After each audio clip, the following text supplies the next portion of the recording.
Well,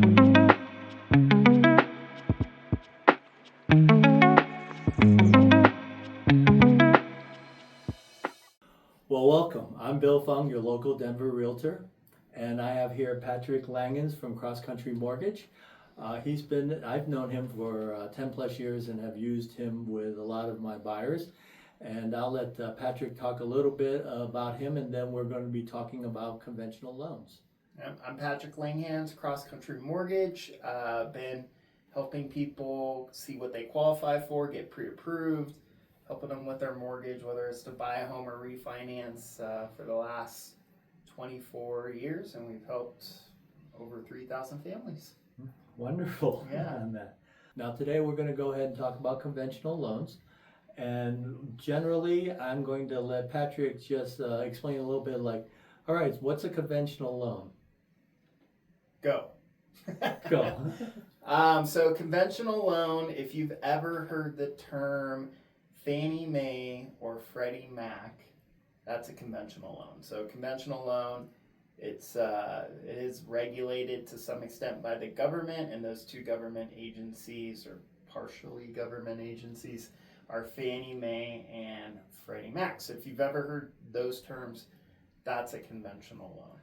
Now, does Fannie Mae and Freddie Mac actually give you the money to do the loans, or is it kind of like an insurance company? Like Yeah. FHA insures loans. They Yeah. don't actually have money to give you loans. Yep. So yeah, it's basically like an insurance policy in a way for the lender. Okay. The lender would be the bank. okay. Or yeah. Okay. I don't want to get too No, crazy yeah. with it because it gets complicated. Right. But yeah, but because they're doing that, because they're involved, because Fannie Mae and Freddie Mac are involved, they make all the rules for getting a loan if you're going to do a conventional loan. Right.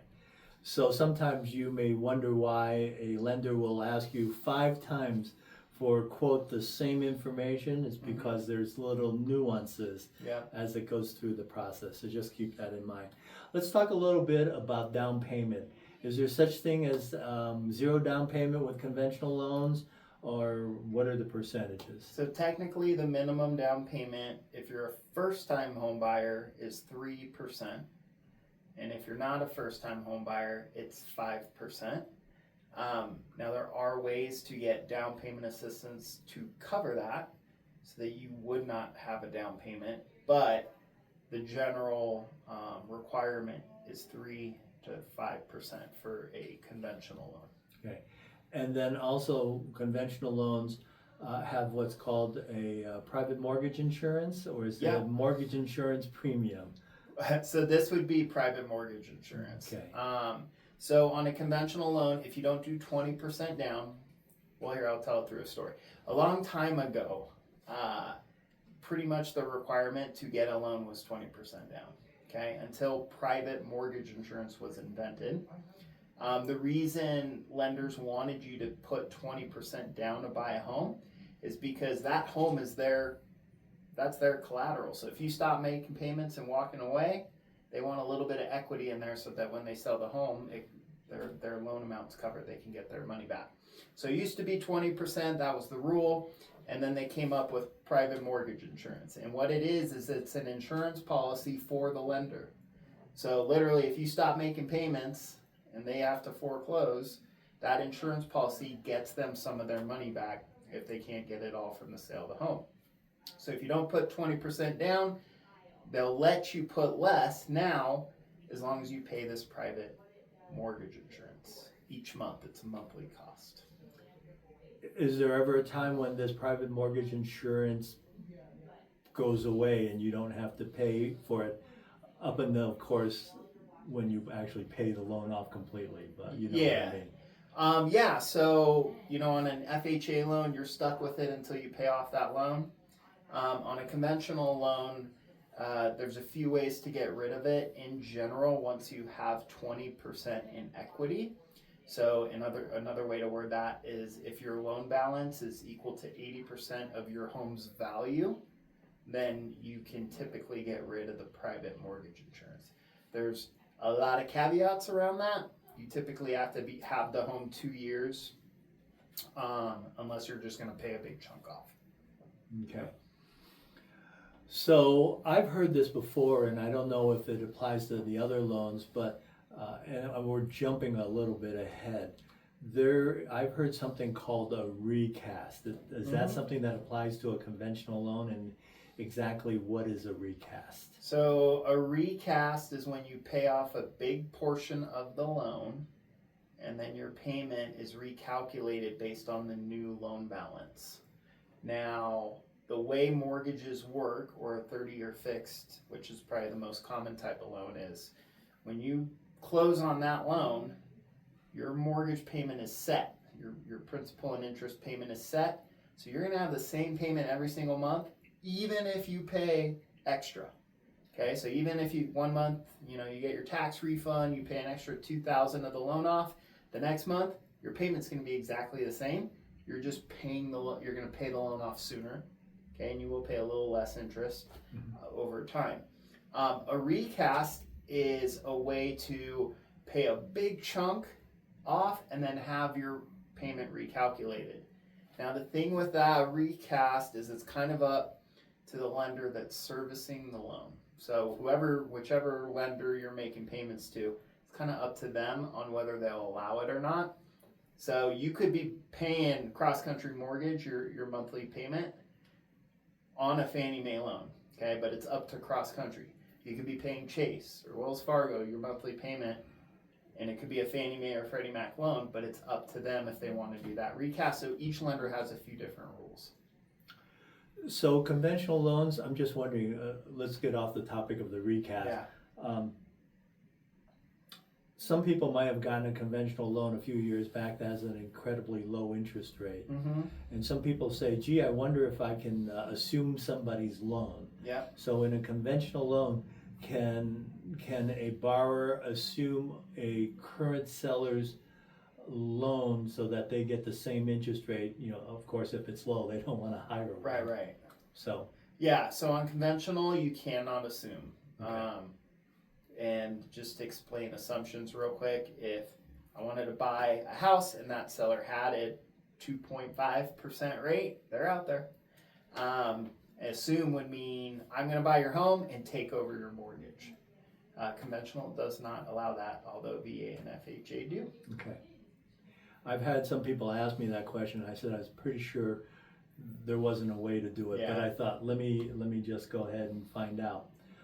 Some of the basic costs is appraisal for a conventional loan.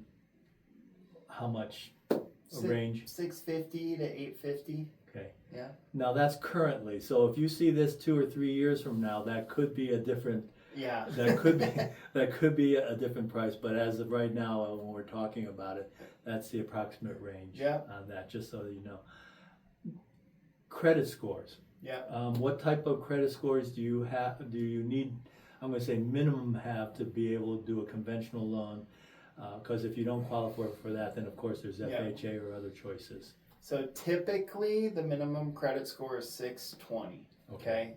Now, well, that's kind of like FHA too, then, right? Yes, but if you were to do a conventional loan with a 620 versus a FHA loan with a 620 credit score, your FHA loan is probably going to have a much lower interest rate.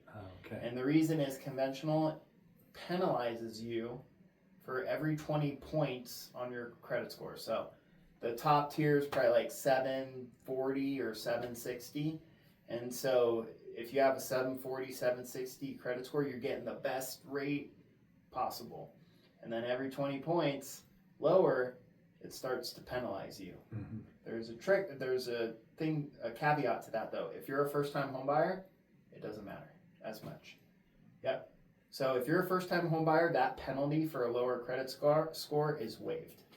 Oh, okay. On conventional. But typically, when I talk about conventional and how rates work, it works a lot like car insurance. Okay. They look at the risk and then they determine the rate based on the risk. So with car insurance, if you're a 16-year-old boy driving a red Ferrari and you just got a speeding ticket last week, your car insurance is probably going to be pretty expensive, right? Okay, right.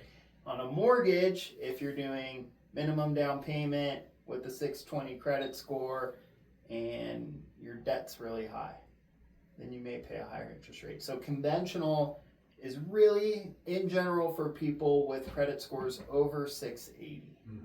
So the better your credit, if higher credit score usually goes towards conventional, lower credit score usually goes towards FHA because of those penalties. Okay.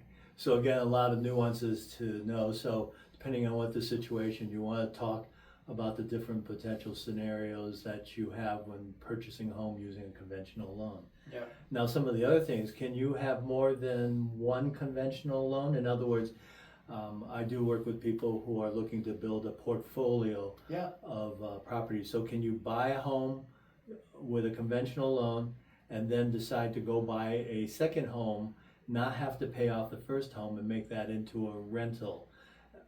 Yes, so you can buy a lot of homes with conventional. Okay. Whereas FHA, you're limited to typically one, and VA, you can have more than one VA, but it starts to get a little complicated. Okay. Are there certain types of conventional loans where if the house is in really poor shape, you can buy the house and also get funds to fix up the house, or is it two separate things?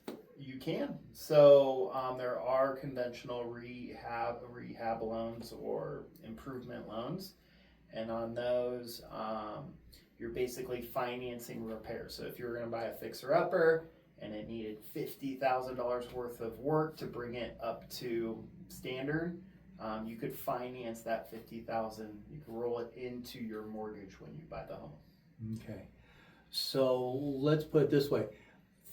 3 most important things to know about conventional loans that maybe most people are not aware of, just as a recap.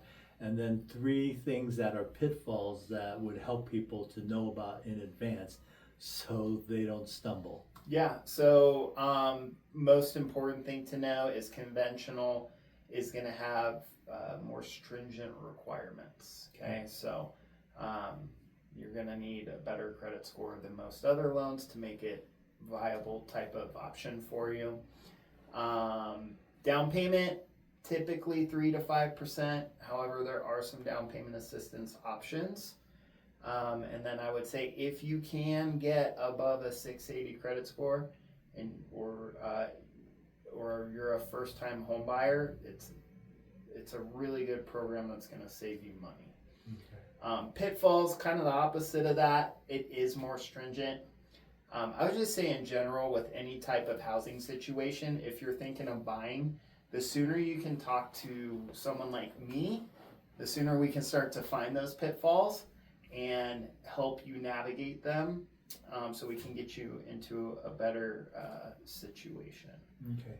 Well, good. Let's go ahead and wrap this up. Like I said, we have done a series of different interviews here regarding the different type of loans, FHA, VA, conventional, jumbo.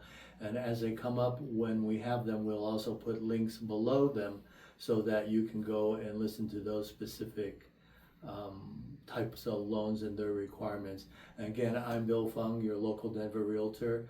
This is Patrick Langhans with Cross Country Mortgage, and his contact information will be below, but I'll also have Patrick go ahead and give his phone number to you so that if you have any questions, you can go ahead and give him a call. Yeah, thanks. 303-209-7812. Okay, sounds wonderful. That's it for this particular episode. Look forward to the other ones. And again, like I said, I'm Bill Fung. Have a wonderful day. We'll have all that contact information if you need it below. Bye now.